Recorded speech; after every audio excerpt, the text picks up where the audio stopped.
Greetings and welcome to the Dreams and Divinities Tarot Roundtable. So today we're going to be discussing the Mysterious Tarot. This deck of cards came out on the scene during the Renaissance in Europe. Our earliest cards date back from the 15th century and possibly even the 14th. There's some debate about that. And they came out without a guidebook, without titles, and without numbers. So we can't be certain of the original author's intentions for these cards. And over the 600 years of their existence, they have gone down many avenues, and there have been quite a few traditions that have come from this diversification of the tarot lineage. And tonight we have a table of people coming at the tarot from different perspectives.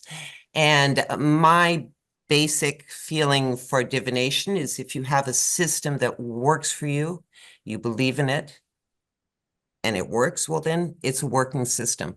So tonight we are not, or today we're not going to be discussing whether this system of divination is good or better or the best. It's more, we are going to be trying to see where this mysterious card game came from. And maybe through questioning the symbols in the cards and looking at how the mystics of the Renaissance were thinking at that time. What was their philosophy? What was their spirituality? Anyway, so I'm going to hand over my camera to my other colleagues, and we'll just go around the clock here. And we'll maybe start with Arnaud Malherbe, if you'd like to introduce yourself. Okay. Yes, I'm Arnaud Malherbe, French tarotologist, tarotologer, and astrologer too. I worked in the music industry. I was a house music producer, and then a designer, web designer. I had a lot of activities, and I met the tarot in a bad way, in a bad time of my life, when I met someone who read the tarot for me. And I was attracted directly by this illustration. And then I bought the tarot, and like a lot of people, I entered this world by the Jodorowsky school. But after that, I had a lot of different teachers and books and everything. But I'm still now working with the traditional Tarot Marseille. And also, as I was a designer, I also created my own tarot called the Tarot Initiatique. And I also created another tarot, a sarcastic tarot during the COVID pandemic, called the Tarot Déconfiné. And I just worked with the symbols and to do shadow work. So I just traffic the illustrations to make a humoristic, sarcastic tarot. I also work with numerology, but with tarot. It's a system called the referential birthday chart. It's a system like this. It's not un tirage. Je sais pas comment dire un tirage. Reading. It's not a reading. It's not it's a calculation, by a calculation where you find some tarot cards in different houses, and it's a system that works with me, and it's a psychological way of practicing tarot. And I am not really into divination. I use tarot as a psychological tool. Is that okay? Beautiful. Thank you. Yvette, would you like to introduce yourself? Yes, sure. Yes, I'm Yvette. I now live in Germany, but now I'm originally from Germany, but I just moved here 6 years ago back to my hometown. And before, I used to live almost 13 years in the United States, in Seattle and Minneapolis. My tarot story started when I was 17. I was a runaway child, and the only thing I could rely on was the tarot cards. Somebody gave them to me when I was 17, 18. There wasn't any telephone, any handy that you could use. Everything was analog at that time. So it was kind of my, I would say my guide, my hitchhiker's guide through the universe, the inner universe and the outer universe. And I discovered the symbolism in it quite early. And I could relate immediately. I found resonance with it. And it helped me a lot to make the right decisions, where to go, where not to go. A girl that young hitchhiking in the world can be quite dangerous. And so I realized, wow, there is something in this tool that I could use for my own safety, for my own good. But I didn't know what I was really doing with that deck at that time. I had no logos, no intellect, no words for it. I didn't really study it or anything.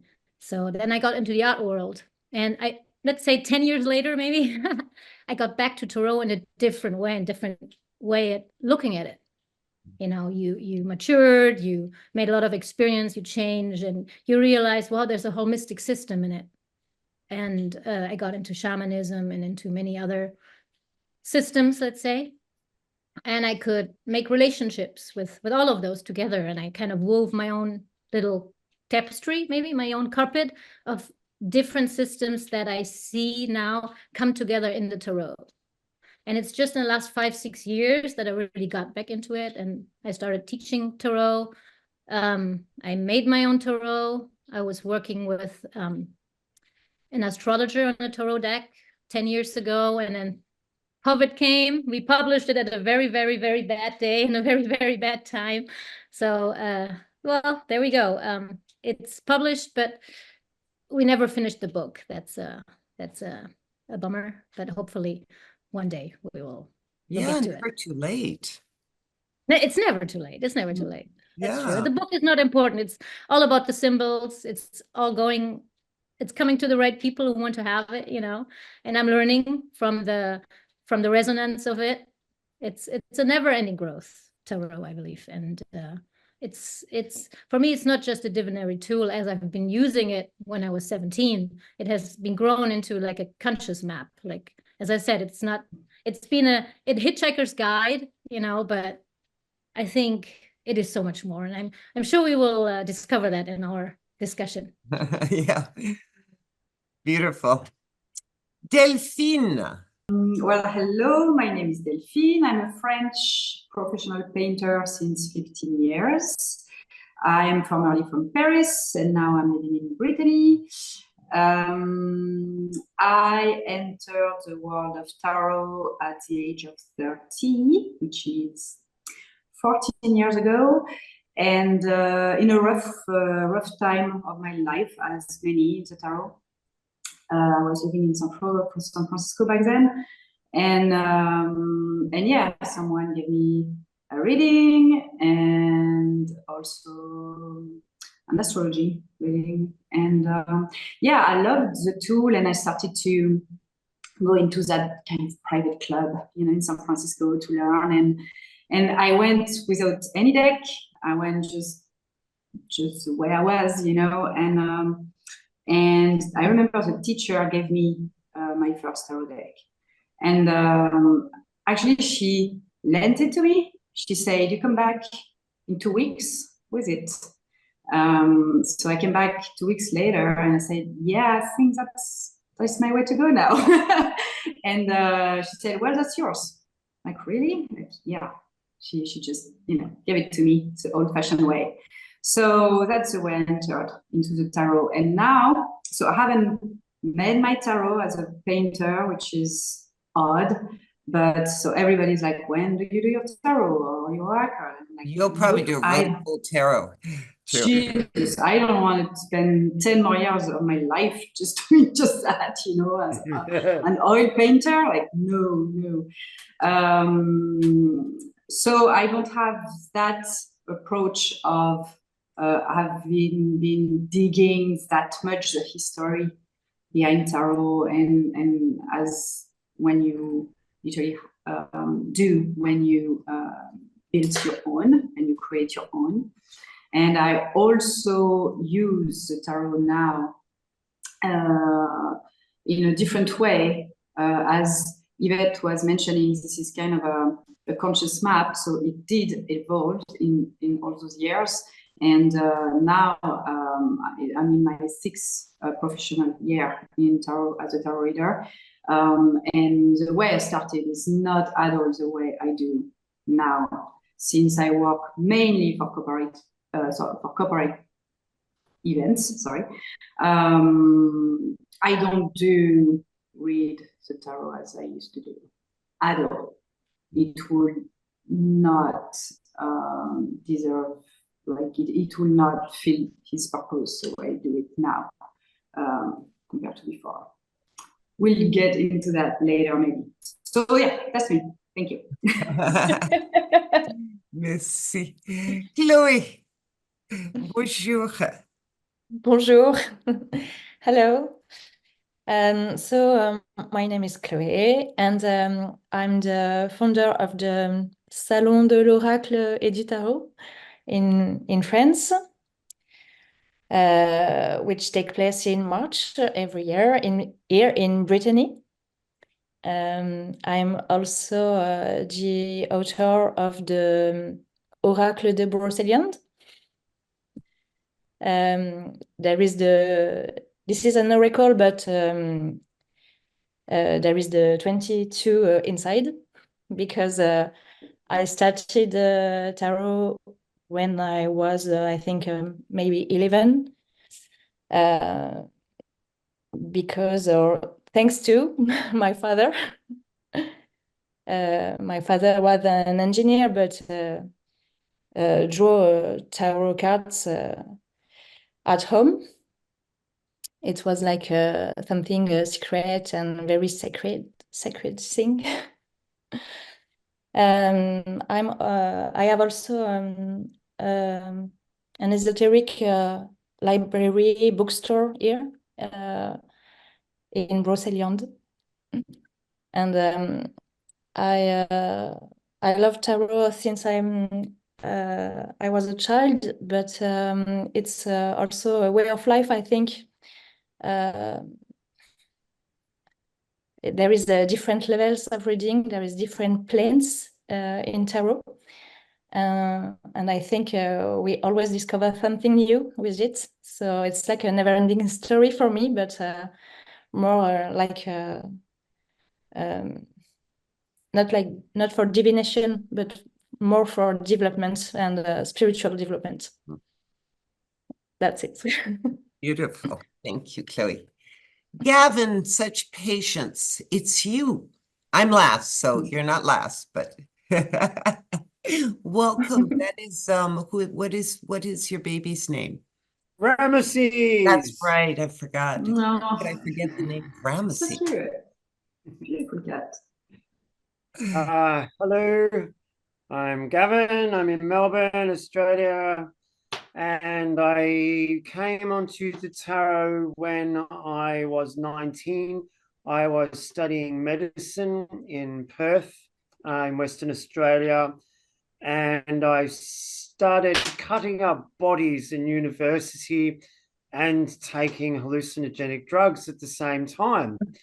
And the whole death and spirit thing sort of made me start having really, really intense dreams and waking visions, which became increasingly mystical to the point where I realized that studying dentistry wasn't helping at all. So I left university and searched for a teacher and found one, but he was a quack. He was an oracle card reader.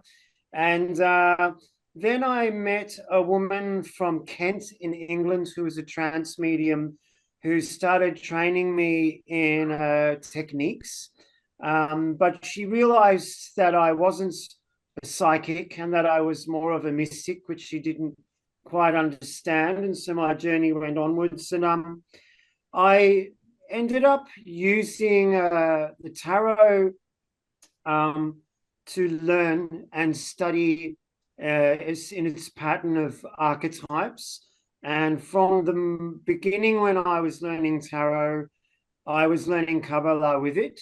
So I never learned one later and one first. I learned them as one. So I've never been able to separate Kabbalah and tarot. To me, one has always just been a pictorial way of exploring the other. I have also studied and practiced mysticism from the East, from India, done a lot of studies of Tantra, learned how to read, write, and sing in Hebrew and Sanskrit. And I'm also a singer. And since the occult opened me up in all directions, I've been learning to sing in a lot of different ancient languages. And the tarot helped me to learn about all these ancient traditions because I utilized the arcana of the cards to create an ordering system so that I could look into any religious tradition and find its core mysticism. And I spent 16 years painting that and created about 12 different tarot decks during this period. Since then, I've also been teaching students traditional Hermetic Kabbalah and tarot, and I've been doing that a long time now. But I do use the tarot for divination. I use it for reflection. I use it for studying the patterns of creation in life and helping people to flow with those patterns or to comprehend their own situations and to make their own choices from that clarity. I don't do commercial tarot reading much because now every hippie reads tarot and it's just not viable. So I just read when I run into people that need a reading or need some guidance. I've had a lot of fun with it. I've worked at festivals. I even used to read tarot in a bondage club in the city. That was awesome. That was amazing. So much fun. It was like train wreck music on an old piano while people were being whipped. And I was sitting in the dark corner reading people's tarot. I loved it. So much fun. So yeah, at the moment, I'm still learning, still studying. I'm always learning more about the archetypes and the origins of tarot too. I've just been studying the history of the Ilanots, the Tree of Life diagrams that go back about 700 years, and how they formed into the current Tree of Life systems, and including the Hermetic Tarot as well. It's been a very awesome and colorful journey. It's been very culturally enriching. It's helped me to survive too. I was a bit of a streetie too. I didn't have a family supporting me. I had to figure it out for myself. So when I found the cards, I went, oh, that makes sense. And just stuck with it and kept going with it ever since. Thank you, Gavin. So I'll be brief, but my name is Liba. I'm a painter, I'm a writer, and I'm the engine of Dreams and Divinities. And it's funny, I heard a little bit of myself in everybody, especially Yvette. It was quite striking when you started, because I literally had that same experience where I came to America when I was 13 from Southeast Asia. I grew up in Southeast Asia. That I know you were in Germany. That's different. But I came, and it was like culture shock and puberty all at once. And in New York City in the 70s, with this exciting, exhilarating, but completely lost. And the tarot was like, wow, all of a sudden. I remember my first, introduction to the tarot. It was like this lighthouse, this beacon. And but what is so interesting, what I loved hearing is exactly the same thing. My relationship with it when I was very young was so different from how it is today. I'm a grandmother now, so I've had decades of exploration with that deck. And just like everybody I think here has said, it's a constant. I'm constantly understanding it more, coming into touch with it more, refining my own system. I grew up on Golden Dawn, and the more I got into, once I found out that the Kabbalistic tree doesn't mean that this is wrong, but when I found out that the Kabbalistic tree came out 100 years after, at least 100 years after the first tarot, I realized then they couldn't have used that Kabbalist tree, but they could have used the Kabbalistic text, the most ancient Kabbalistic text, the Sefer Yetzirah, which was clearly used in the first tree because Moses Cordovero explains that in Pardis Rimonin, his books. And we know it was in vogue with Hermeticists. They were translating it into Latin. There was, the printing press, so it was getting really exciting. And the Sefer Yetzirah took me down an 8-year journey.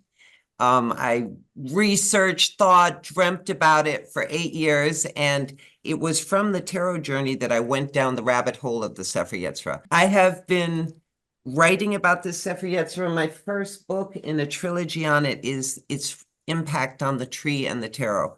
And I created the deck finally with 6 other women, Amanda Sage, Heidi Teifer, Carrie Ann Bad, Isla Rose, Martina Hoffman, Viandara Alfarian, and myself.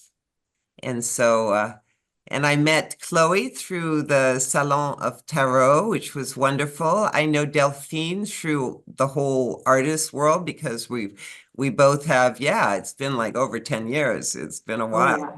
And Carrie Ann Bad. It's a small community. Yvette, I know through the art world, and you had a gallery in Germany that we worked together and did cool things. I know Arnaud. I mean, everybody has a different story. Gavin, I know through social media.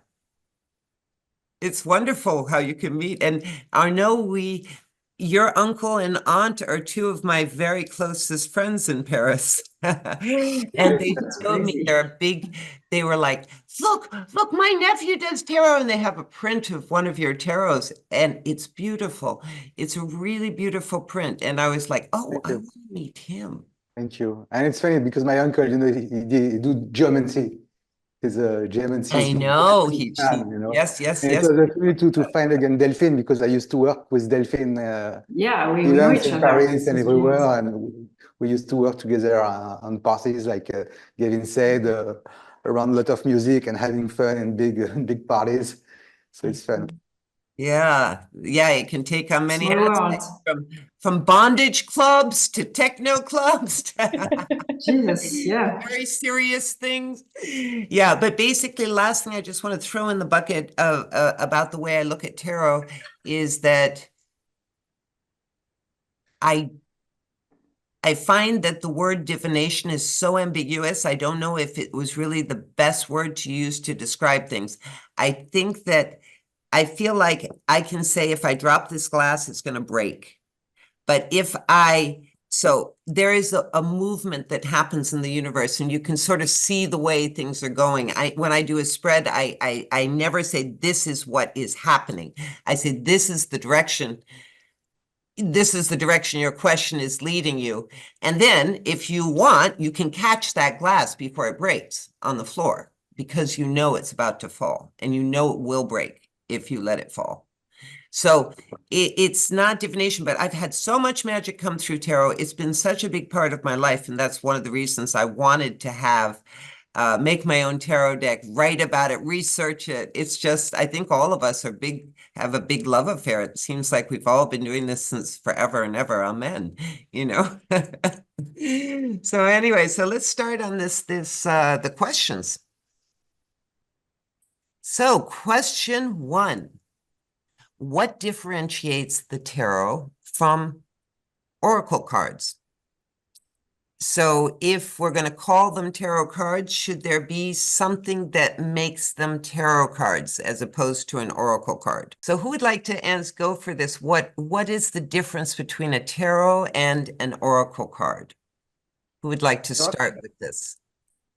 For me, this is the structure because a tarot will always, for me, have the 22 and the 56. That's why mine is not a tarot. Even if I put the 22 inside, I have 53 cards, so it's not a tarot. That's the first and principal thing for me.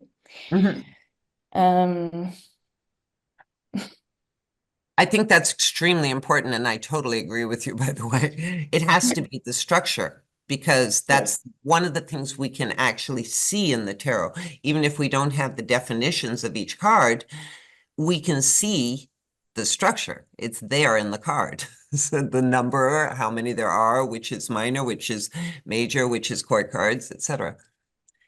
Arnaud, did you say you wanted? I think it's the main difference between an oracle or tarot. An oracle can be 40 cards, 50 cards, and now there are a lot of oracle cards. The oracle of the kitchen, the oracle of the cars, the oracle of the anything. Voilà. But the tarot, like Jodorowsky, is like a pyramid. The structure is very strong. You know, it's always 78 cards. But in the history, the triomphe. Maybe there was sometimes 23 triumphs, not always 22. And there in the Tarocchi of Montaigne, there were 50, but that was Tarocchi. Yes. But in some of the Triumphis, there were indeed base 4, like 16. Lots of different numerology. Very interesting, the numerology. And I think that is really what creates the main difference between an oracle and a tarot, is the structure. Sure. I agree. Yes, it's totally free, as you said, for an oracle. Yeah. Each creator made his own creation. Exactly. But we could have 22 or 73. Exactly. Yeah. I will just add that, to me, that's of course a matter of structure, but I will call it more a matter of system. But the system because oh, sorry. like you, I mean, just as Arnaud said, back then maybe there were one card less, one card more. That was still a tarot. So nowadays we could still maybe create a tarot with a specific system based on what is existing already, but not at an oracle. To me, an oracle is, as said Chloe, something totally free, without a specific system in it, without a specific net You that could you have a can system. navigate. I don't know oracles that much. Yes.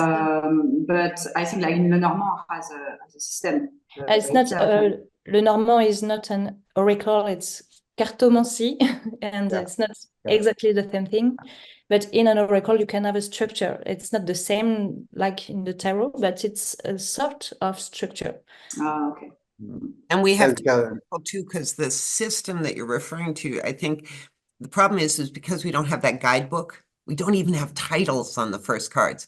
There's been a debate about what is traditional, what is the original system. And because we don't know that, I think it allows people like Arnaud to make a really fun tarot deck called the one for during the confinement. Yeah. I would like to say something about the importance or the difference between the two, the oracle and the tarot, is for me definitely the archetypes. I think what makes it a huge difference is the imagery of the archetypes in the tarot, which you don't necessarily need in any oracle. You can do oracle just with sticks or with whatever. You know, back in the day, people went to an oracle, which was actually a place, to see a high priest or somebody who would give them a divine message. So it could be done with anything. But with tarot, you have a system, and it includes especially the 22 archetypes of the arcana, the Maya arcana. And there is a beautiful picture that once a person gave me, and an image in my head that she said, tarot is like a mosaic. You know, there's a distinct imagery that comes together, and a mosaic in Greek comes from the word museum, and the word museum comes from the word muses. And in Greek mythology, we have 9 muses, and 9 is the core number of the Maya arcana in the tarot. For me, at least, you know, like based on numerology, we just need 9 numbers. We have 9 ciphers. Right, 9 From ciphers. there, it can grow. Yeah. And the name is very mysterious. Yeah. So if we look at museum, you know, or the word muses, it's all encoded in the tarot. So for me, it's like a museum of ancient relics, of ancient messages that were carried on and that are based on the muses and on the number 1 to 9. That's at least my definition. Take on it. It's very interesting, and I definitely do think that you're right, that the type of archetype we're dealing with, even, you know, in the, I think it was like the 17th century, you had animal tarot in Germany, many different animals. It was just fun, kind of like your fun cards when you did the ones for the confinement, Arno, you know, like, but what made them recognizable are those little symbols. I haven't seen your cards yet, Arno, but often when I've seen these sort of play on tarot, you recognize still the magician's there, the emperor is there, the empress is there, the hanged man is there. You know, you can recognize these archetypes that have been used and maybe adapted over all these different traditions and all these centuries. Yeah. Just little things here. I make a difference between a symbol and an archetype. A symbol is not universal, like the symbol of the colors. The black doesn't mean the same thing in a country or another country, but the archetype is universal, not the symbol. Okay, but this, I can totally get this distinction, but do you agree that the symbol is representing an archetype? I think that one of the reasons that the cards have survived for 600 years is because the symbols they're representing are archetypal, and therefore whether you're female, male, African, Asian, European, American, from whatever century between now and the 15th, you know, you recognize those symbols somewhere, even if it's like Yvette, and I think also somebody else said, maybe it was you, Delphine, that said, you know, as that you get this gut, you know, understanding of them. We got this gut understanding of them. Hey, Jake. Jake Sorry to be a little late joining here. us here from Bali. Hello. Nice to meet you all. Hey there. Hey, Jake. Hey, Right. Yeah, so maybe we're about to go on to question 2, but maybe Jake, you'd like to do a brief introduction to yourself, and then we'll just get on to the second question. Sure. Yeah, I know Liba primarily through the visionary artist community. I'm also a visual artist myself and heavily interested in the tarot and various esoteric subjects for the last 15 years or so. Currently working on my own tarot deck, but it's quite a massive project, so it's kind of slow going. And recently finished my first book on ceremonial magic primarily, but different kinds of practical magical practices and theories around it, which will be released next year. And I currently live in Ubud, Bali, and happy to be here with all Yay. of you. So we're going to get into question 2, and that's about the major arcana. And the major arcana, as we've been talking about, has 22 cards. And it basically, I think I'd be surprised if anybody disagrees with this, but please do speak up if you do.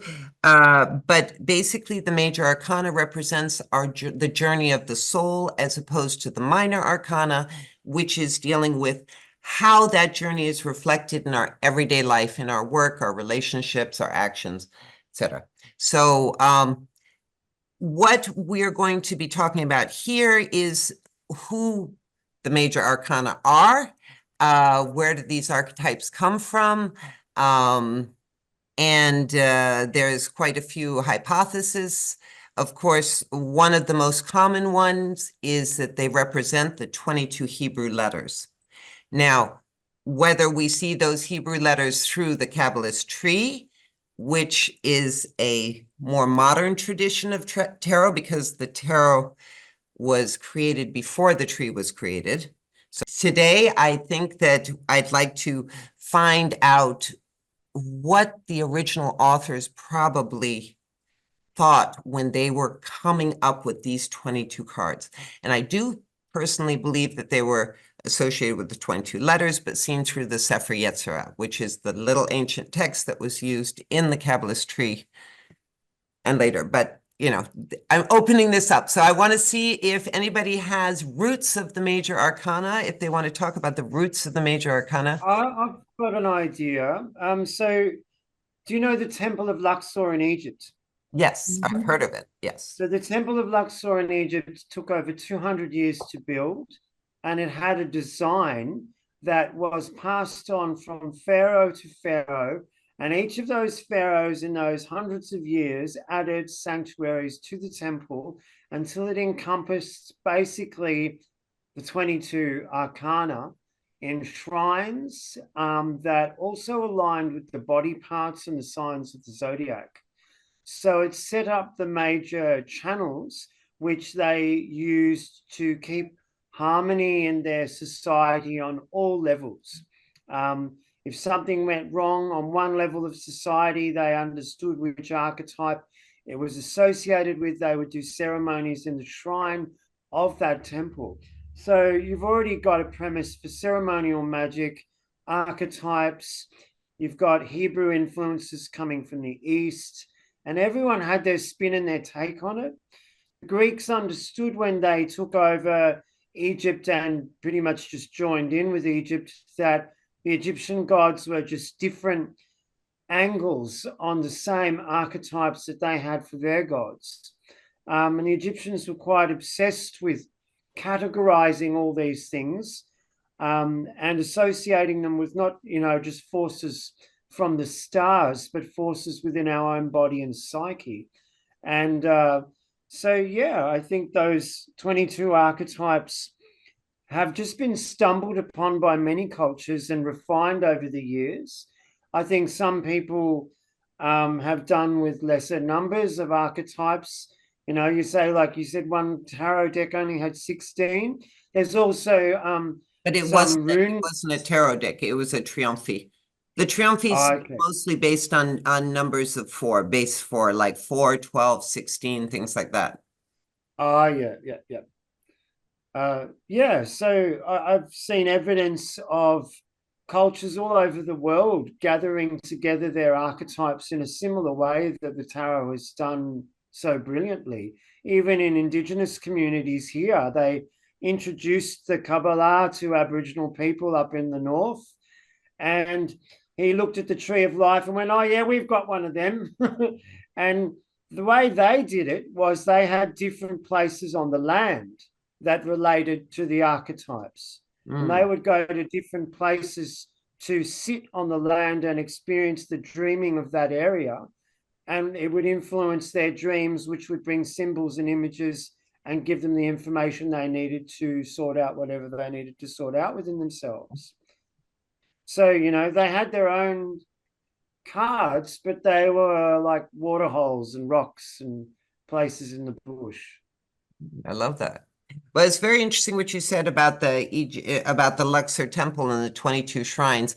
And there's a cultist from the somebody can correct me here. I think he's the beginning of the 17th century, early 1600s, but correct me if I'm wrong, Athanasius Kircher.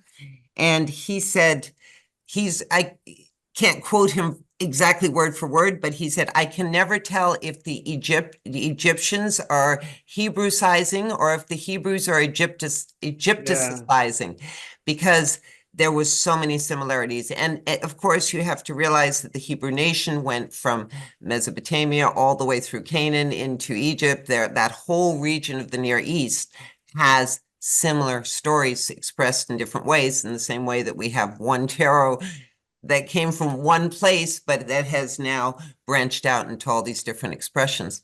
Yeah, they're But neighbors. yeah, so we can see the 22. I don't know if, I mean, of course, the Hermeticists of the Renaissance, they were combining Greek mysticism, Egyptian mysticism was very big, but so is Kabbalism and Hebrew. All the texts of Kabbalism was being translated. You had, and they were putting it all into one syncretic religion called the Prisca Theologia, which they could say that there's only one message expressed many ways. So anybody else for this story of the major arcana, what are ideas? Do they come from the letters? Do they come from the shrines? What are your ideas on this? Well, in the ancient Hermetic cultures, such as in Alexandria, there was a lot of crossover in those cultures, and there was a lot of exchange economically between these different groups of people that all kind of lived together in the same place. So you had ancient Egyptian cultures, Hebrew cultures, Greek cultures, and a lot of crossover with those different ideas, especially esoteric and magical ideas within that place. So I don't think any one of those cultures necessarily can claim to be the originator of the tarot. I think that it's likely that there's a borrowing and an interplay of different mythologies from those different cultures that through the exchange of these ideas gave birth to the tarot as we know it now. I'm wondering, and Liba, you may know, but was there an association with the Hebrew alphabet and the Tree of Life in any case with the tarot prior to Eliphas Levi's sort of associations of those two things? Attila came up with the idea that it was the Book of Thought, and that it was painted on gold, sheets of gold that had survived the burning of the Alexandrian library. But nobody ever has seen that book. It's a real myth. And Attila was a bit of a showman, if I could say. I'm not a big Attila fan, but that's just me. But in terms of the first person to actually give the letters, each card a letter, was Antoine Coeur de Guesblanc. And then Eliphas Levi took that system, and Pappus was that was really big too. And they used, now unfortunately, they used the alphabetical listing, and they took from the 0, they took to the 21st card, they just associated it just straight across. Then the Golden Dawn, they put, instead of having the magician Aleph, they made the fool Aleph. I mean, yeah, the fool Aleph. They started Aleph with the fool, which messed things up even more, I think, because of if you're going to compare the gematria and the numerology, it gets really weird. So because Aleph is 1, the indivisible 1, the magician is the 1, the 2 is the bet, the high priestess is 2. It makes so much sense if you look at the numerology. And if you look at the numerology properly, when you associate the letters, rather than just doing the list, you can have a system where I was saying this earlier before you came on, that where the sun card becomes the sun, and the moon card becomes the moon instead of Pisces, or the sun becomes, and the star becomes Venus, as she was portrayed in the Visconti decks, holding the 8-pointed star of Inanna. I use personally not only the numerology in the Sefer Yetzirah, but also that of Pythagorean theory, because they were very, very into the Renaissance mystics were very much into Greek mysticism, and they used a lot of that number, and Neoplatonism, all that stuff was super big back then. And it all correlates with the journey of the soul, the fool who is returning to source, which you see also in the Kabbalistic tree. And, so yeah, fascinating where these cards came from, but I really do see them as linked to the 22 letters. That's how I see them. I just see it linked through the Sefer Yetzirah, not through the tree, because the tree hadn't been invented yet. And the Sefer Yetzirah is the oldest Kabbalist document. It's still Kabbalist. I think that the Cornelius archetype Agrippa was one of the oldest ones to apply the Hebrew paths to the and he was one of the first ones to put all the 22 letters on the paths between the Sephirot. German occultist. The Sefer Yetzirah itself explains that they're joined through, that the letters have to actually cycle. It says specifically that the letters have to cycle through the spheres in the Sefer Yetzirah. So the system that Cordovero built, he was the first one to present a visual tree where you had a connection between all 10 spheres made by those 22 letters. But he made it a two-dimensional static tree. And so therefore, it didn't allow all words to be made, because the Sefer Yetzirah is telling us that, hey, you start combining all the letters. Everything we think is made of words, and all words are made of letters. And all these letters are just 22 letters being combined. So they have to move to be able to make all the words. They have to be able to cycle, according to the Sefer Yetzirah. So it's a different structure altogether. And Cordovero never said he only used the Sefer Yetzirah, even though people always think that it's a representation of the Sefer Yetzirah. He never claimed that. I have Pardes Remnant. I've read it.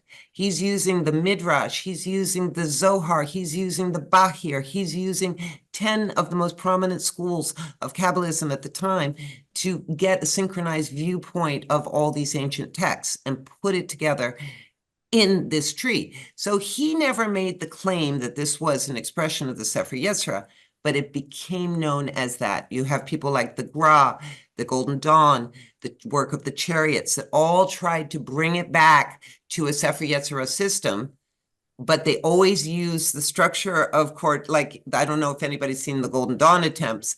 They just take the two-dimensional tree and duplicate it, and they give a whole bunch more lines, and then they try another one where they have an octahedron, but then it goes all over the place. And both of these completely contradict what the text says. The text says there's... Yeah, but not from a learning point of view. If you learn it first as a ladder and climb the ladder to Chokmah, where you hit the Gilgul, the swirling mobile, then it breaks into its 3 dimensions, or more than 3 dimensions, because, you know, Chokmah is the sphere of the zodiac, also breaks time apart. So if you were to introduce the Kabbalah to someone in spirals and spheres and that complex geometry, you would overwhelm them. But when you learn it as a tree and as a ladder, it's a stepping process to later on then be broken apart from 2D into 3D. Possibly. You know, I mean, it's definitely a different system, though, in quite a few things. And one of the things we'll talk about later is they reverse the genders in, well, that's mostly in Kabbalism with a Q, because in Kabbalism with a K, you have neutrality. With Ein Sof, you have neutrality that's broken into the male-female columns. But when you hear Eliphas Levi breaking down the minor arcana and relating each sphere of each sphere of the tree to the minor arcana, he will always say God, that Kether is masculine and Kether is in ruling Bina, Kether is ruling every single one of those spheres. And then eventually you have the axiom Kether in Malkut, where that bride is waiting, that material bride of spirit. But in the Sefer Yetzirah, it's not the furthest sphere, it's the closest sphere. We're told that the end sphere and the first sphere are so close together, they're like a burning ember in a coal. And we're told that it's always the female, the creator. We start with 3 mothers. They birth the first 3 fathers. A mother birthing a father is feminine. I don't care who you are and what you learned. If she's birthing, she's a girl. And Aleph was turned masculine. And, you know, but she's female. And all the creation is masculine. And in the Sefer Yetzirah, you have 3 mothers that birth the first 3 fathers. And that gets switched around over time, especially within the cult. And that for me is like, doesn't work. So in my system, I put it back because the creator has to be feminine. If it's androgynous to start with, but then it becomes something. Once it's something, it's going to birth, not out the penis, but out the womb. So for me, it's naturally the goddess is the creator, and just like Geb in the Egyptian Geb, the earth, the pan, the green man is the material plane. Anyway, does anyone else have anything else to say about the major arcana before we go on to the minor? Yeah, there's a thesis that I want to introduce that I got introduced to when I was living in Seattle. I was working in a Tibetan pharmacy for 10 years. And it wasn't just a pharmacy, it was an esoteric shop as well. So we had a lot of theosophists and occults coming by, Shinto, highest priestess, all kinds of people. It was like an amazing time. I learned a lot there because we also had a little library, and I could sneak into all these books. But I met some amazing people, and I kind of followed this thesis because I really like it. And we have to go a little bit back in history. If we look at Europe, we're mainly dominated by the Christianity, Christian power, and Christianity is split into two branches. Or into not branches, but into politics and institution, and into the religious, spiritual, and mystic part. So if we look at the mystic part, we had the monkhood, and that starts at like zero, at like the time of Christ till today. And of course, mysticism is hidden and shrouded in mystery. We don't know much about it. We have to really go deep into the libraries and meet people who actually are involved in priesthood. But back in the time, and there's a good proof, like just look at Hildegard von Bingen or Agrippa, like all these mystics and occultists back in the day, they were learning all kinds of languages. They were highly educated. They learned how to speak Algorian. They were involved with Sanskrit. They were learning Greek philosophy. They were into mathematics. Mathematics wasn't just empty calories, it was full of philosophy back then. It all had meaning. It all had significance. When we talk about the word significance, it means as a meaning assigned to something. So if you look at the monkhood back in the day, and there is still proof to some of those monasteries in Italy and in Swiss and Austria, where there was an exchange between Tibetans or people from the Central East and Europe, and they exchanged knowledge. They had libraries, of course, all like look at the Vatican, what they're sitting on today. There's all kinds of knowledge hidden behind all kinds of walls. They had access to every religion, occult systems back in the day already. So the monks were studying all these different spiritual systems. It wasn't just about Christianity back in the day, So imagine the Jewish mysticism was a lot of things were, of course, handwritten back in the day because there wasn't any printing system, and oral tradition. So of course we don't have any proof what was exactly exchanged. But back in the day, the monks had gardens. They were walking around in the gardens, and all they did all day was basically meditating, what we call praying. They were walking in circles and they were meditating. And there are some gardens where they had easels at every corner. And when they're walking and basically meditating or scrying, or whatever you want to call it, they had, I think it's called beech bark, because there wasn't any paper yet.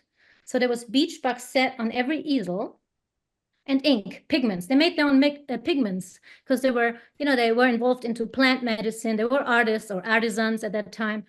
And all they did in their meditations was painting or making sketches of their epiphanies, of their input. And so imagine at that time when they were put together, a spiritual person that knows how to paint, that knows about symbolism, and gets introduced into Jewish mysticism. What comes out of it? So my theory is that they channeled what was already there. That they already knew Hebrew. A lot of monks spoke Latin, Hebrew, Yeah. and Italian, or French or whatever. And they knew about what we call, well, I know Kabbalah came very late, but the essence of it, where did it come from? How did we get introduced to Kabbalah? Who invented the Kabbalistic tree? This are all questions we can't really answer, I guess. No, we can definitely answer them. We know that Kabbalah literally means the looking at examining and interpreting traditional texts in Judaism. We know the very first tree was made in 1565. It was published in the book Pardes Rimonen by Moses Cordovero. We know that in the 12th century, it became a philosophical school in itself, not just a study, and that it took on its own mysticism, and that there was ecstatic Kabbalah, there was this type of Kabbalah, and that there were many schools that eventually were regrouped. Yeah. But the actual books in the Sefer Yetzirah go back all the way. We don't even know, because it was an oral tradition, like you said. And you're absolutely right. It was fascinating what you were saying about how the Hermeticists, the ones that were obviously making these cards because of the nature of the cards, they had pagan symbolism, they had, like the Tarocchi of Mantegna was using Greek mysticism. Their 50th card is the Prima Cosa, and then this, they're dealing with these ideas of the monad and, Neoplatonism, and, so they were taking all those different schools, like you said, they're taking all these schools, and it's the monks and the aristocrats that have the money to know how to read. And it comes out, the tarot, right around when the printing press comes out, which all of a sudden creates the Renaissance, because all of a sudden everybody is able to go, oh my God, did you read that? Did you read this? Within those circles that could read and could have that privilege. And they eventually switched from the Triomphis and the Tarotchis. All of a sudden we get this tarot with 22 major arcana. It's never had been seen before. Why did it change? All those different thoughts came together to create that Hermetic thought pattern, which was a syncretic way of looking at the world that said, oh my God, everybody's talking about basically the same stuff. Mm-hmm. Just differently. It's like having noodles. In Italy, it's spaghetti, and in Japan, it's ramen, but it's still noodles. It's the same with symbolism, if we can fight over where the swastika came from, and there's so many places on earth, So many. And so many cultures and tribes, and it's everywhere. Everywhere. You can see it, and I have it in sculptures from Indonesia, Asia. It's Hindu, it's American Indian. The Hopis used it. Exactly. And he used it backwards because he was a mean motherfucker. Excuse me. Okay, let's move on. So we might not get through all 7 questions, but we can still, because we're covering things. And so let's think about now the minor arcana. So the minor arcana, as we've talked about, we've seen that it was associated, the ace to 10 was associated with the 10 spheres of either the Kabbalist tree or the descriptions in the Sefer Yetzirah. This is very possible that the original authors used the Sefer Yetzirah to define that, along with, Pythagorean numerology. And you were talking about earlier, Alno, you were talking about that you work a lot with numerology. What are your ideas on the minor arcana and the numerology of it? Yeah, maybe to come back the first question, I was thinking that the tarot is constructed around the number 4, because 4 is the number of our materially of our incarnation, and you will find 22 arcanas. So 22 make 4, And in these 22 arcanas, you have one which has no name. The 13, 1 and 3 make 4. And one has no number, the Fool. But I put the Fool in my system. I put the Fool as a 22 because the 22 is an irrational number. We say in numerology it's a master number. We cannot reduce him. And in numerology, that people are the way of life number 4, and some people are way of life 22, 4. Okay. Sometimes people say, why do you believe in these cards? And do you believe in this scrap that's not scientific? And I tell them the 22, if you divide 22 by 7, you can find the number P. And P is an irrational number. But scientists, they need this irrational number to understand something rational. You have 4 elements. Yes. From 1 to 10, and the reduction from the 4, the theosophic is a tetramorph, 1 plus 2 plus 3 plus 4 give 10. So 1 to 10, and then you have 4 honor for figures, for people of the court.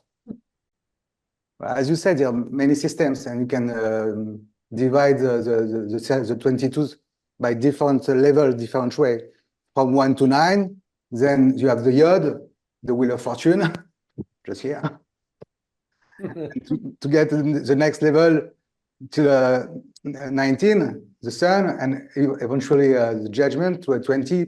But some people say that we cannot reach the 21 because it means la vie éternelle, eternal life, and we don't have eternal life. But in my way, I can divide the 22 in three initiation, three initiations in the development of the person.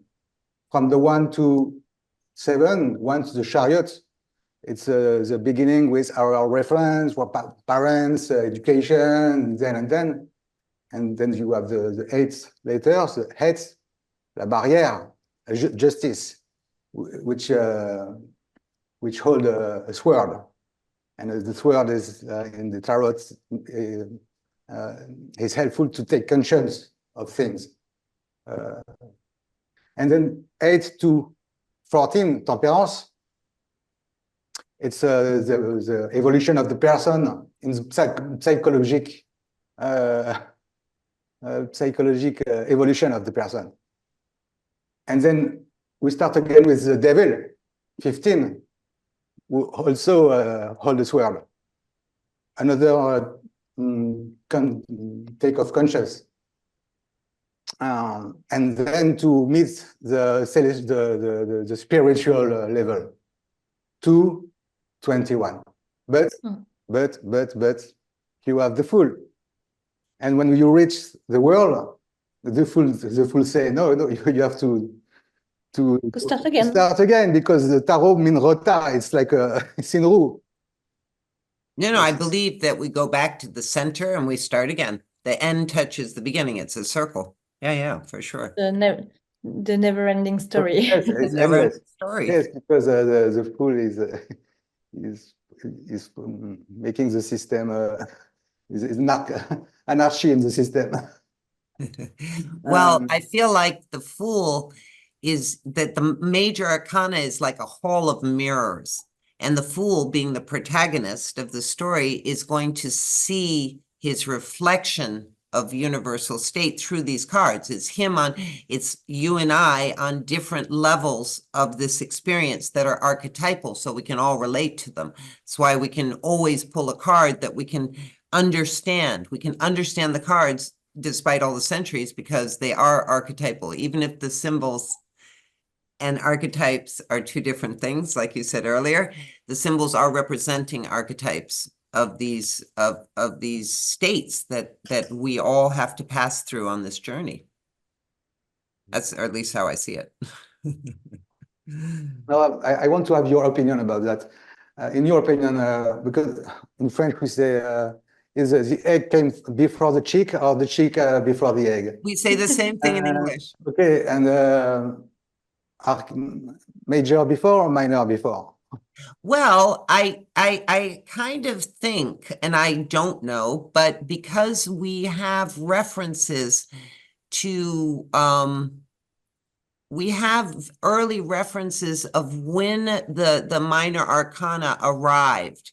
We have the Tractus de whatever it is there was like something written in the 15th century. No, sorry, what am I talking about? It was the 13th or 14th century. I have to look it up. Some playing cards very old.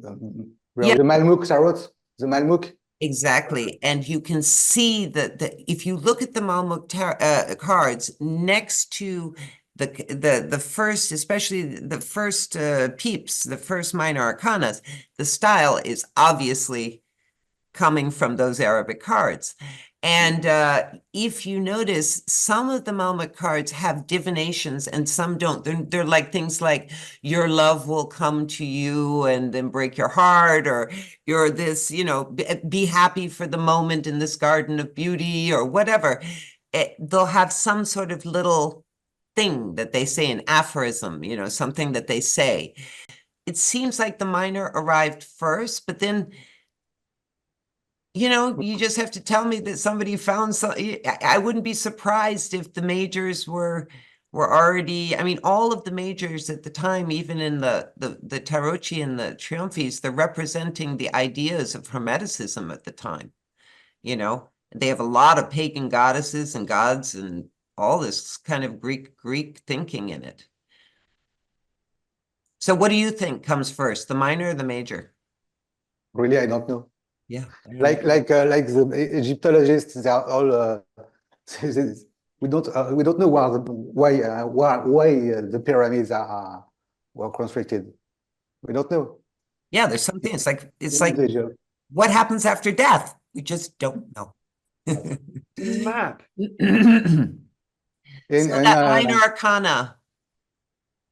Yeah, it's a map.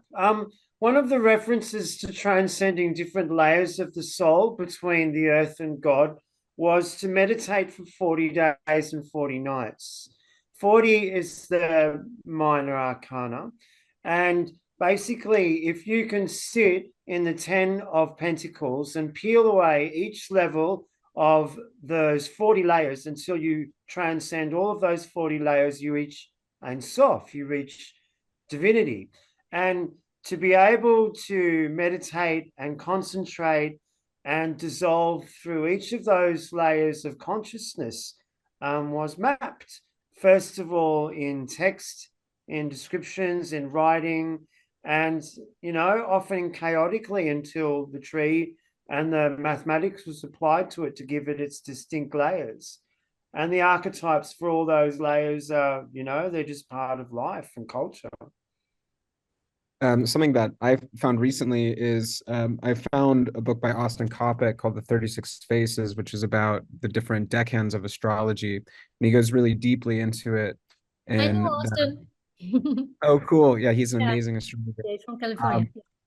Cool. Yeah. And something that he goes into quite deeply is that there are all these different ancient cultures that have symbolic representations of these different deckhands that they work with as kind of portals to access different spirits and things like that. But there are like kind of specifically formulated symbols that are similar to the minor arcana, and the 36 minor arcana cards do, like, if you subtract the court cards from the tarot, do correlate quite closely to those symbols that are typically used to represent the deckhands and have an associated deckhand with the minor arcana.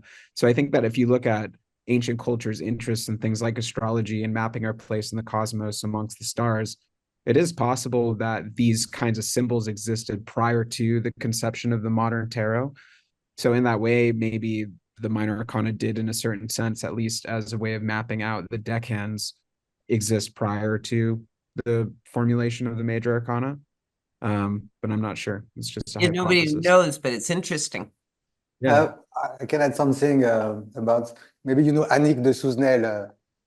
Annick de Souzenel is essential. She's she has an interpretation of the Bible very, very high level.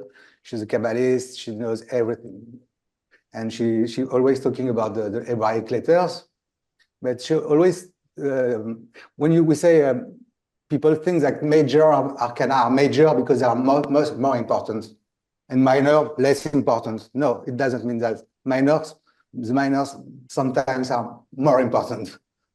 And in the text, we say, in the Bible, they say that the water of upside of above and the water of the earth, up and down. And the world of the world of the water or the world of the Ma is the world of downstairs here. Ma is the major. Ma who gives not the full, but in the Tarot of Marseille, le mat. Le mat. Le mat gives matériel, mathématique, matriciel, and the world of the me. So you have le ma is the name, le nom en français, le nom. Right. And le nombre, and the number is a word of the me, mineur, who talk about the world of the spirits. So it's the world of downstairs, of the world of the material things, and the numbers talk about the spirit things.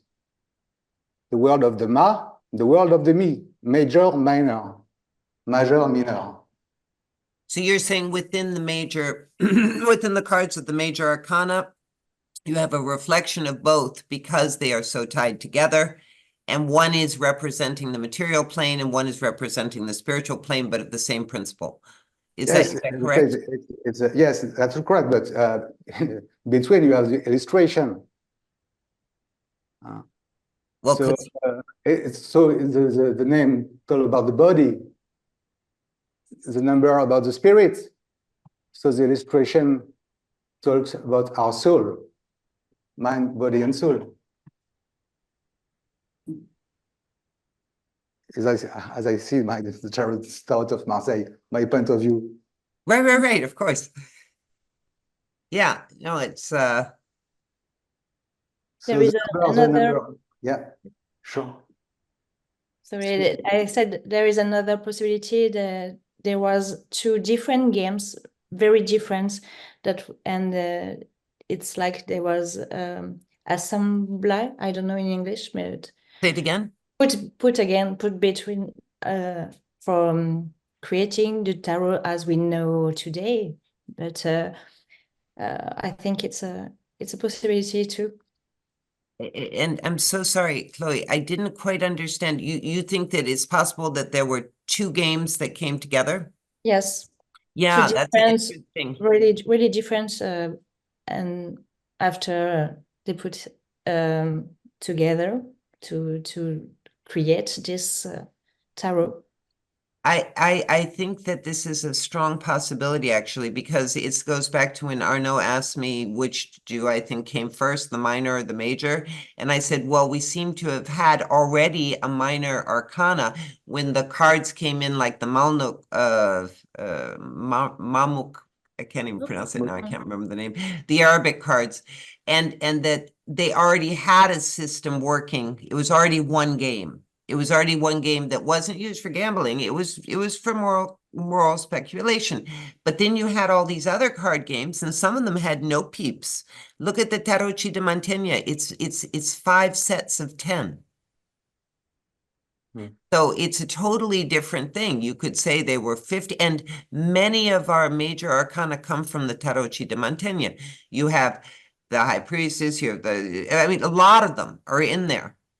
And they have the 12, constellations, the 7 planets, and then the 3, the prima cosa, the second sphere and the third sphere. I mean, they get really into but so it could very well have been 2 games that morphed because so many different games were starting then. There were lots of different people were trying all kinds of things. Once they got the cards in their blood, it's like today, you see what happened at your tarot and oracle salon. It's like tons and tons. What are there? There's thousands of tarot decks out there. Literally. Yes. And you So, can use only major, or you can use only minor, and you can play with this kind of deck. Yeah. Yes. actually, I like the idea of I'd like even- to say just a Yes. word on this. Sorry, Liba. No, please. That's funny how Chloe and Arnaud just put together what I had in mind. On a daily daily life as a tarot reader, I've noticed that I can't use only minor or major. They just fit together, just as pizza. You need the dough and you need the topping. And when I first started, that was just the way you described Liba in the beginning, saying that major are depicting the travel of the soul. It's like landmarks. All those archetypes are landmarks in life. And minors are more like, you know, what we basically always say, like just day-to-day life type of thing. And what I've noticed with time, I mean, I do hundreds and hundreds of readings per year, that this is not relevant anymore in the way that the chicken or the egg is the chicken or the egg. It doesn't matter anymore. Like the minor paths define the major pathway. Does that make sense? Well, and not yeah, the other way around. You know Yeah, what I mean? those It's both- not like how where you are. Let's say you are at devil stage, then it's going to reflect on minors in a certain way. Right. But what about the minors are finally the origin of the devil stage you're in? You see what I mean? I really believe that the major is that deep, profound journey what we're on. And for example, if I'm not doing what I should be doing, it's going to reflect with me fucking something up, maybe with my work or whatever, you know, it gets reflected. But the main reason that it happened, the sort of profound reason it happened, came from that archetype that we find in the major arcana. Now, what I liked what you said was how it cycles back in, because at the same time, what's happening is we are acting out in this theater. The minor arcana is the theater. It's the grand illusionist of the magician of Aleph, who creates with mind, emotion, action, and manifestation, the four suits, right? So with those four suits, you know, the intellect, the swords, the cups, the hearts, the action is the wands, and the manifestation or work is the pentacles, discs. If we think of it that way, which is pretty common, you know, then those actions we are doing, that learning we are having in this dream is going to also feed back into our deeper understanding of who we are as a person. And therefore one is cycling, it's like feeding itself like an Ouroboros.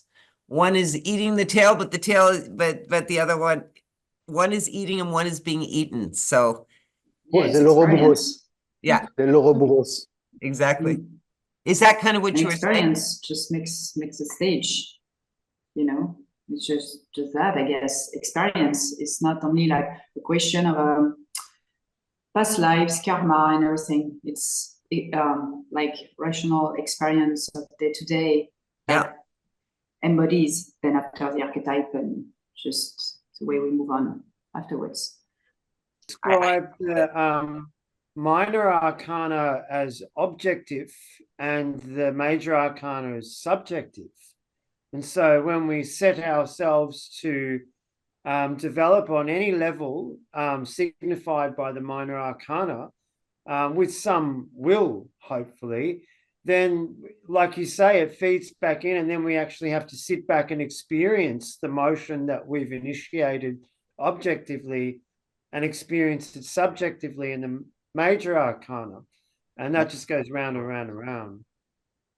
That's an interesting take. I'm not totally right with this, because the major difference with because I'm a Tarot Marseille user, and the minor are not illustrated.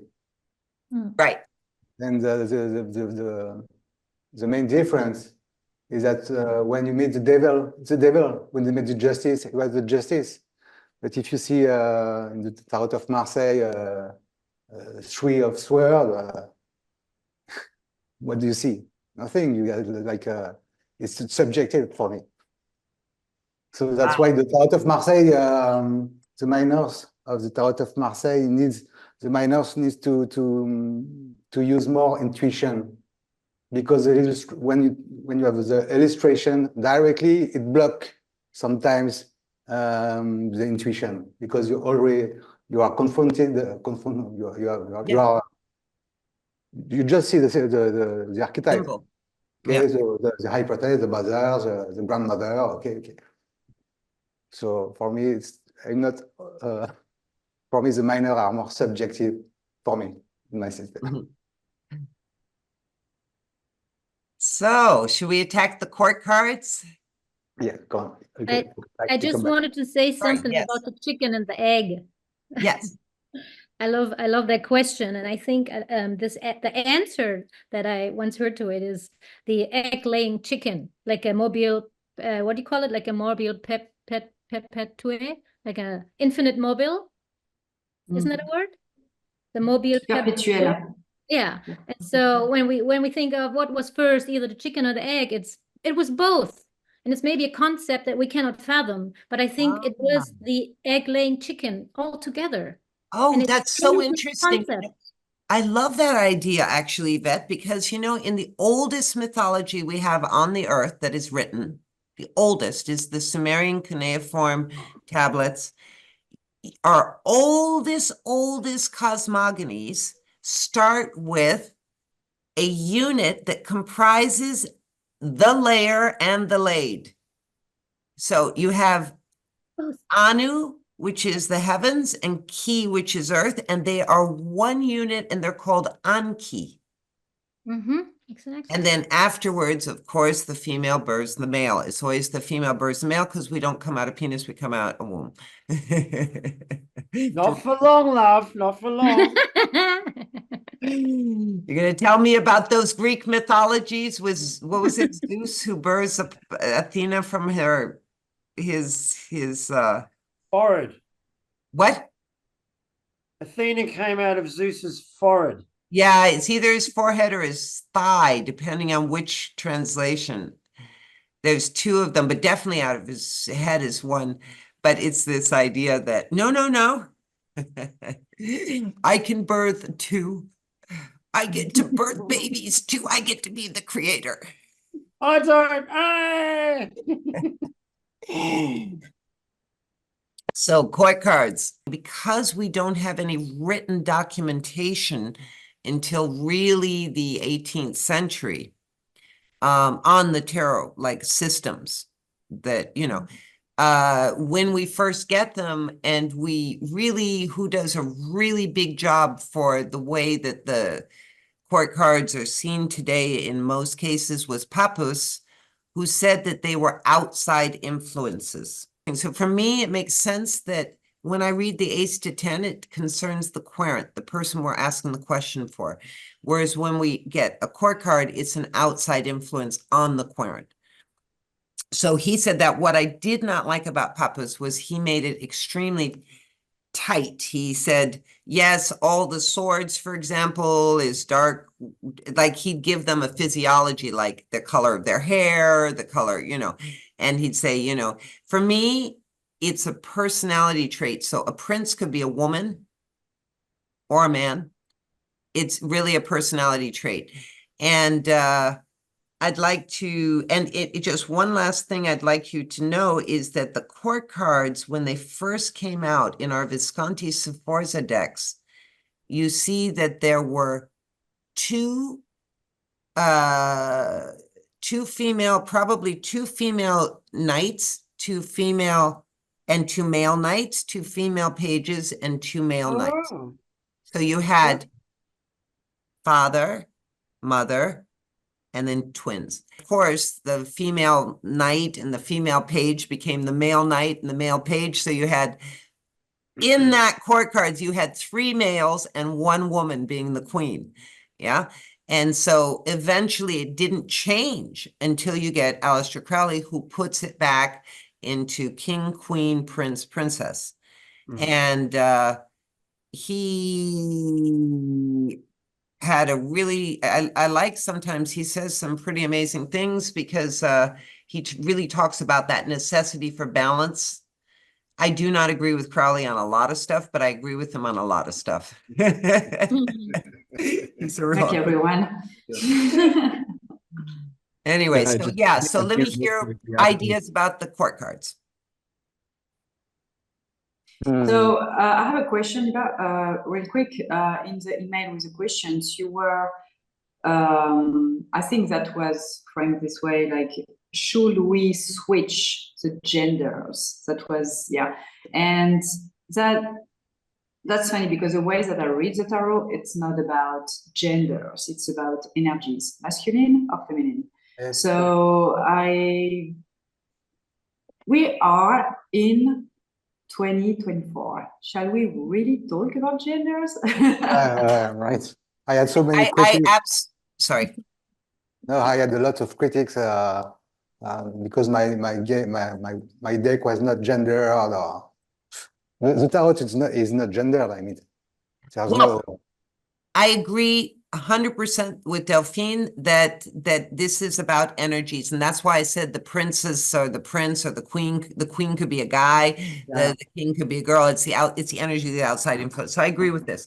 What I was talking about is that when we start breaking it down in the occult, then you have this whole axiom of this whole voyage of Kether into going into Malkuth, and it's really a reverse of what's happening in the Sefer Yetzirah. And I think that in our magical systems, if we're going to see and try to understand the underlying meanings, that even if they weren't the original author's ideas, they are ingrained in our magical systems now because it's been for a few centuries, then for me, it's necessary to see see it through the lens of the Sefer Yetzirah, which has that female creator. So of course, I like how, for me in my deck that I put together, the Dreams and Divinity decks, Aleph for me is the magician. It's the gematria of 1. So she's a mother letter. She's female, but she manifests the father. So she is a female male, and I kept the magician as masculine. It doesn't mean that if you pick your card, you're going to turn into a guy. It's just that if she is, is that these representations for me have to be balanced. There was a whole system of balance that I had to work through when I was working with the occult, especially when I was seeing things like masculine knight, masculine page, king, and 1 woman represented in the court cards. I'm sorry, I don't feel comfortable about it. Even though each court card could be masculine or feminine, I want to see my symbols balanced. And that's more where I'm coming from. I want to strip gender back to basic principles, though. You can do that in the court cards just with the elements, because every court card is 2 elements combined or fortified. And so if you've got the fire of fire, which is the king of wands. Oh, right. Mm-hmm. Yeah. And so if you take it back to elements, you get an alchemical thing rather than a gender or some person with these qualities is going to influence you. I mean, for instance, I agree. The Queen of Swords, which is the water of the air. Exactly. It is, usually depicted as some woman who's cut someone's head off and is thinking about it vehemently. It's just that airing of some creative act that you've done that has severe consequence. And when you just strip it back to its alchemy, there's no need for gender. But I think gender, like is applied to the French language, not the English language, it's just a way of ordering things. I do the exact same breakdown for the way I define the court cards. So for example, your Queen of Swords would be the emotional mind, because the swords is the mind, and the the cups is the emotion, so it's the emotional mind. And I bring it right back down to that, and that emotional mind can be seen in a male or a female. So it's not to say this card is for all the guys, this card's for all the girls, which is what Papus did, and I disagree with him on that. He broke it down to, it not only is all princes are guys that you're going to meet a guy, he's going to have this color hair, he's going to have, I mean, it was, and weight actually replicates that because he was extremely influential. And, you know, out of all the Golden Dawn people, the one that really made most sense was Crowley, who used that system as well, of breaking it down to the alchemical base of fire, water, or water of fire, or earth of water, et cetera, et cetera. Yeah.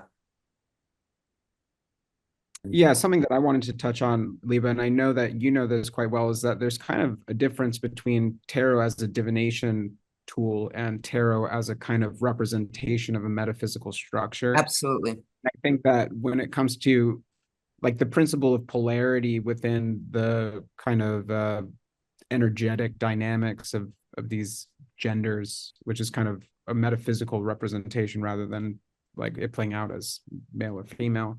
That is very important. The interplay of those things and the fusion of those things is very important. It's all about balance, temperance, et cetera, et cetera. Yeah. Yeah.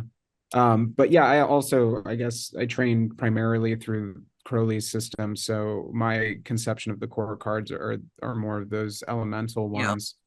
And his representation of them as sort of gendered characters being less essential. But I think that these kinds of the gender identifiers for these characters makes more sense when you look at it as like a metaphysical structure, more so than just as a, you know, as a divination tool. Absolutely. And I think that it gets back to Delphine's initial point, and that I agree with you on, honey, just that this idea that these cards don't represent one particular gender, and that we do, like Gavin said, need to break it down to a metaphysical combination of different types of energy. How does the emotions impact the intellect, or the intellect impact the heart, you know, depending on which way you're going. And I love that system. I love the way that it breaks it down. What I never understood, maybe somebody, you know, is that they made the kings, the Golden Dawn made the kings, and that came from Papus, they made them represented by fire, which is action, and action comes after the intellect, right? You need to think before you act normally. And say that to Aries. Say that to Fire Aries. is also a representation of spirit, though, like the primordial being, you know, and so conceptual thought being born out of that or coming second to that, I think, is one way to look at it. It is one way to look at it, but I think when you start reading the discourse that they start talking about, like on one hand, you can hear from Crowley, you can hear from Papus, you can hear from all of them that they recognize that Aleph's partner is air. It's actually a ruach, it's spirit. It's been translated as breath or spirit, and Aleph and Father Spirit make air, is actually how it happens in the Sefer Yetzirah. But they are coming before fire, which is created by Mother Shin. And so the fire is coming last, after, in the cosmogony of the Sefer Yetzirah. And they all recognize it. And Crowley talks about it, they all recognize it. But when it comes down to applying it, they use Papus, because Gebelin did swords first, king air first, and then princes as being fire and fire in action. And because the swords were considered by Papus to be about pain, and they were considered negative, they put it to the prince, and you get fire at the top. Fire is kings, when probably in the first cards, the Visconti cards, the first Marseille deck cards, you have the king seated, and the kings and the queens are seated as if they're contemplative or emotional, as opposed to the active cards like the knight. So it's an interesting question. I personally see the air being alchemically a more important, I mean, as a more, not important, it gets back to your, the cyclical thing, but as being the initiator, primordial, before there is fire. I think, Liba, all the symbolists are not all right with these things. They always have different point of view. Chloe, you live in Brocéliande. Maybe you should know a very good guy, a very good page called Alain Baucher. Alain Baucher. When you see the world, tu connais Alain Baucher, ouais. When you see the world, the four elements, Yes. I think the correspondence with the fixed sign of the zodiac sign, huh? Taurus, Lion. Absolutely that. It's the Aquarius is the air, is the eagle, and then the angel. The eagle, the man. The Scorpio. I mean, the eagle became Scorpio. Scorpio. What said Bose is not because he said that the Taurus is the pentacle, it's the earth element. It's dirt. And the lion is the fire element. Absolutely, yeah. It corresponds that how do you say, les bâtons, the wands? Yep. Wands. But Boucher says the wands cannot be fire because the wands, it's wood, and wood comes from the earth. So he has another point of view. And it's interesting because the dinero, which is the pentacles or discs. Is in metal, and metal is made with fire. It's an interesting thought. Voilà. But after that, the correspondence about the courts, can imagine in my system that the Taurus is the primary. I mean, what you say to the Taurus is that eat your soup, shut up. It's the child. It's the child because the Taurus, he eats and ruminates and get bigger. It's a child. Okay. Then the ones is the teenager or the lion. He burns energy. He wants the lion. And then so the child, the teenager, and after you have the adult stage. Mm-hmm. And the queen needs the king, and the king needs the queen. But so again, it goes back to the pattern of 4, and you see pattern of 4, yes, card for sure. After the other question is if you put the page corresponding to the Taurus, and after I would say the knight here, but it's a lion. In French, we say it's a lion king, the king lion. Right, of course. Okay, let's say it's a knight. But after my question is, should I put the queen on the eagle or in the angel? And I think I would put it with water, with Aquarius. I think the angel corresponds at the queen. Well, yeah, I do too. The function of the queens of the women are to give love, to give life. To give life. But in astrology, I think I say always it's the man who will conceive, emissive, and the woman receive, and she waits for, elle porte. Ouais. Pour traduire, c'est elle qui porte et qui donne vie, mais c'est l'homme qui conçoit. C'est l'homme qui conçoit. Et la graine, Aleph for me is masculine because it's la graine. I would say graine. It's a seed. It's a seed. But Aleph is a mother. She's a mother letter. Mother. It's just the way she is. That's her human. For me, it's not mother. For me, Aleph is les antennes. Huh? Les antennes. Aleph. Les antennes. Ants. Aleph means ants. Because an Hebraic letter is a letter, but it's it's many words and sentences as well. Well, I know Aleph as it's kind of like the monad in Pythagorean. It's the very first point where all the other letters are made. It's the very first point where all other consciousness is made. And because it's a creator, it's a mother. according to She Sefer could- Yetzirah. You don't have to agree. It's just the way the Sefer Yetzirah puts it. And I agree with that because the mother letter is feminine. But that got changed when the creator had to be masculine. We still birth. It's an external process to birth. So there is this idea that everything is one in the beginning. Mm. You She know, contains the seed. she This is the mother because that seed. she has the seed inside her. Exactly. And it's like a fetus. Yes. All human and mammal fetuses are feminine. And then at 49 days, there is a sexual differentiation that happens.